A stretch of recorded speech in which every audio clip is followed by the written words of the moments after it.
Hey everyone, welcome back to another episode of Catawba Valley Horizons. My name is Chris Garner with Horizon Realty Associates, and I'm here to tell you all about the real numbers for the real estate market in Burke, Caldwell, Catawba, and McDowell counties, right here in the foothills of Western North Carolina. Today's episode is about something that comes up in almost every real estate conversation that I have. It's price and how the market responds to it. I'm going to walk you through 3 real-life examples that show how different pricing strategies tend to affect movement and timing in the market, and the last one is pretty amazing. But first, we're going to start with a quick snapshot of what's happened in the single-family residential real estate market in the Catawba Valley over the past week.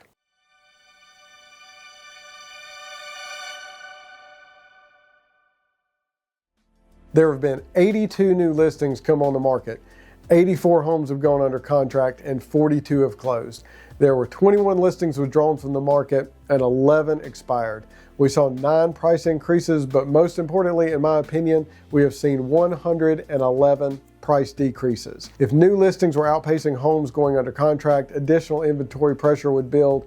82 listings, 84 under contract feels pretty balanced to me. 42 closings, it's going to be a little skewed this time of year due to the holidays, so that's not really an accurate data point for the market right now. But when we have that many price reductions in comparison to the other numbers, it tells me that buyers are pushing back. And with that in mind, let's talk about pricing. More specifically, how pricing tends to affect movement, timeline, and your final number.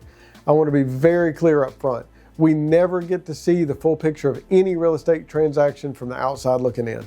We don't know the seller's personal goals. We don't know the buyer's financing situation. We don't know what inspections uncovered and what concessions were negotiated, especially what sorts of mental and sometimes even physical gymnastics the agents and lenders had to go through to make everything work. We also didn't know what timing pressures existed. So this isn't analyzing if anyone did anything right or wrong. It's about how the market tends to respond to price. I pulled a few listings that have closed since January 1st, and to keep the data as consistent as possible, I pulled them all from within a small pocket of one county, and they all closed within $100,000 of the area's median home price, because generally this price point has a fairly large buyer pool. Then I ran some comps for these properties in order to get a reasonable range of average market value. This is a ballpark of where I think they would close based on current market conditions. And a side note here, it's very important that your real estate agent has a thorough understanding of comparable stats in order to help you with your pricing. Comps can be very tricky and confusing to navigate. When you're getting ready to sell, have your agent walk you through the comps for your property and have them show you the hard evidence of what they think your house will sell for and have them tell you why. All right, let's get to those listings. In our first example, a home entered the market in the very high 300,000s in the middle of June 2025. Based on the comps I ran, the numbers showed that the market would support something more in the $300,000 range for this particular property. Consequently, this home saw a total of 8 price decreases over the next 6 months. Its final contract price was just over $300,000, but the seller made additional concessions to the buyer, which eventually netted them under $300,000.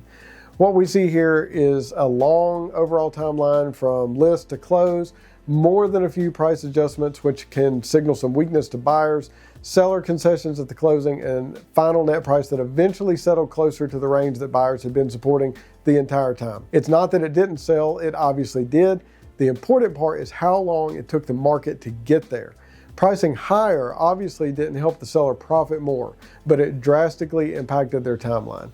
If you want to throw out a high price and see if anyone bites, that's completely fine. But if you do this, make sure you aren't in a hurry to sell. Savvy buyers and agents know the market, so be prepared for a marathon instead of a sprint, and be willing to take the risk that you might eventually be the fish on the end of the line in the deal. For our second example, a home started out priced at around $365,000. After about a month on the market, the seller made a drop to $350,000. Comps on extremely similar homes of this size and this fit and finish were closing right at about $208 a square foot. Shortly after the price drop, the home went under contract for the new list price.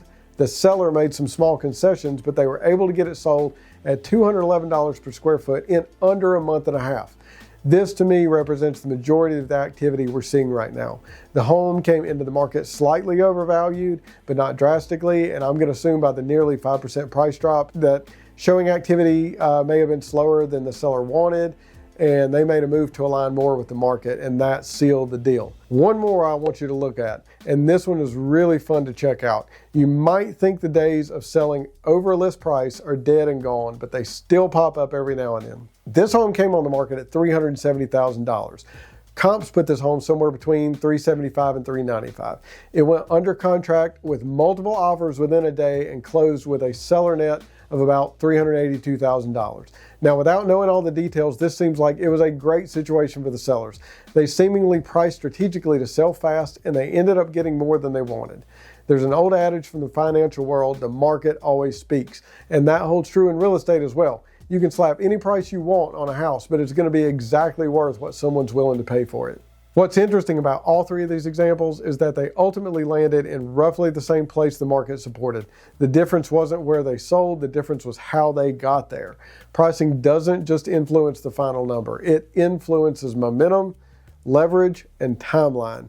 And none of the strategies the sellers used were right or wrong. Strategies are simply tools. The best approach depends entirely on the seller's goals.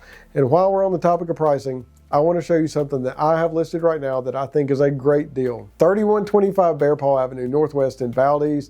This is a 0.6 acre parcel in the gated waterside subdivision on Lake Road Hiss, and it's listed at just $27,000. There's town water and sewer available, so you don't have to worry about a septic system or a well, and you can build as small as 600 square feet. The activity and development around the lake has really taken off the past couple of years, and vacant land is getting more and more scarce every day. If you want to check it out, give me a call at 828-443-2701. Or if you're thinking about selling and you want a clear, data-driven conversation about what pricing strategy fits your goals, I'm always happy to help. I'm Chris Garner with Horizon Realty Associates, and I appreciate you watching.